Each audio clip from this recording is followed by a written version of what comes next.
furnishing a harmful item to a minor. And this involves a definition of harmful to minors that comes from a type of obscenity statute that existed in Arkansas before. So the definition of harmful to minors has existed for many years.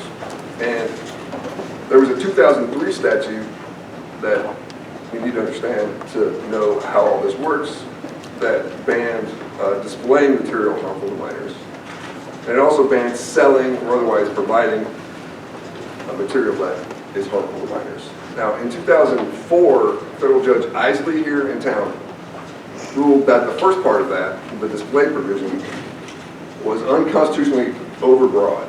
So not only did it prohibit some activity that can be banned under the First Amendment, it also prohibited a whole range of other activity that is constitutionally protected and for that reason couldn't be enforced.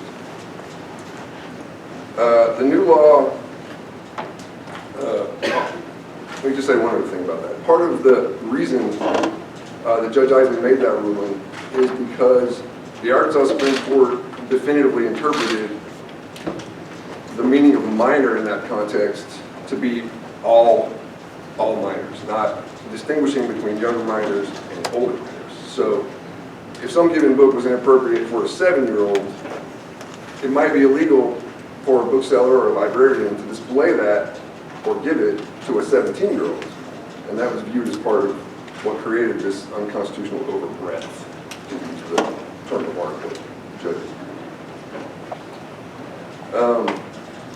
In this new law, the legislature has substituted very similar verbs, but essentially reenacted that display provision that was ruled unconstitutional 20 years ago.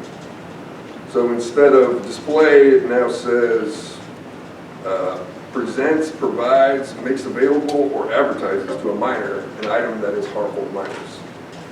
So CALS has hundreds of thousands of books in its collection.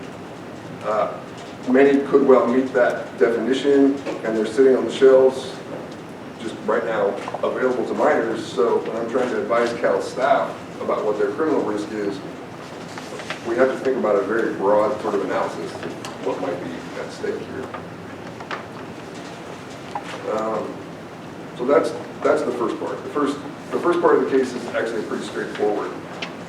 Request to ask the court to vindicate a First Amendment ruling that the federal court made here 20 years ago on a virtually identical statute. There are a few more technical reasons why the new statute is actually broader than the old one. So any claim that the new statute is overbroad, I think, is even stronger than the old one. The second part of the set of constitutional issues. Oh, this guy's got over 3 minutes, but of course. Act 372 has to do with the materials challenge process. So just to go quickly through what that is. The new act requires every library to have a policy in place where a person can come challenge a material for its appropriateness. It doesn't define appropriateness, and that's part of the problem. There's no standard that we're expected to use there.